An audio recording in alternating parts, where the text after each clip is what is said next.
You have to remember it's not a scene out of CSI where the detective goes in and says, okay, where were you on the night of the 9th of July? They want to get to know you better as a person. So let that personality shine through.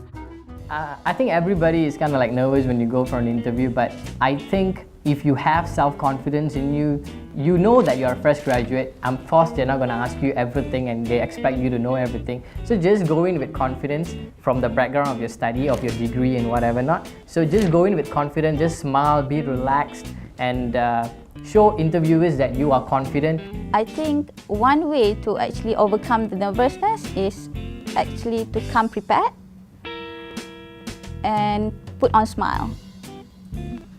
I had candidates who were dressed very professionally for the interview and also handled themselves very, very professionally. And even though they were nervous because they kind of, I guess, confessed at the end of the interview, they remained very composed and really they kind of, it was disguised under their purported confidence. Prior to attending an interview, it is highly advisable that you read widely. Go ahead, read topics on your personal interests, on the latest news, on hot topics, and this should come in handy during the interview itself.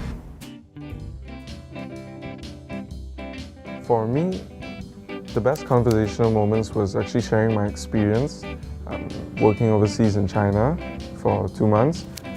That makes the interview really casual and it becomes more you're talking to the person instead of you being interviewed by them. Yeah, I tend to share a lot on one story that I have, mostly because it's kind of special and it's very special to me at least. It was the time when I actually went to Poland to teach English for a month.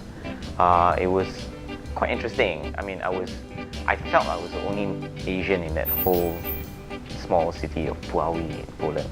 And I think what it does for me in interviews is it tells a bit about my personality, it tells a bit about how I'm able to adapt to changes. Notwithstanding, it doesn't really add a lot of value in terms of how I may contribute to the job, but definitely in terms of personality and exposure, it does.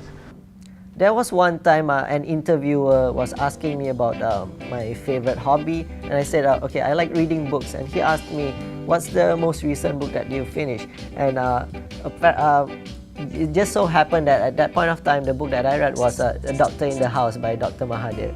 So we talked a bit about politics after that. I mean, it was quite a surprise that an interviewer was actually engaging with me, talking about a bit of politics, I mean, during an interview. So I think that was like a special moment for me during that interview.